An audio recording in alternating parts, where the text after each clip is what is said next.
In this tutorial, I'm going to show you how you can turn on data saver on Spotify app. If you find this video helpful, I'll kindly request that you support me by liking the video and also by subscribing to my channel. My name is Isaac and this is A Minute with AI.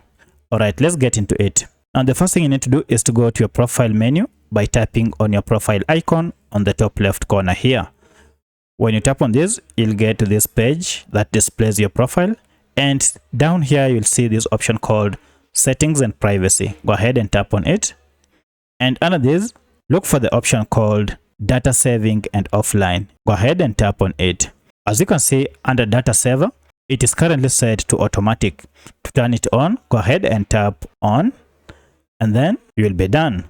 So that's how you turn on or enable data saver on your Spotify app. Now, from now henceforth, your Spotify app will minimize the usage of data while using this app. So that's how you enable data saver on Spotify app. If you have any other question, kindly let me know in the comment section.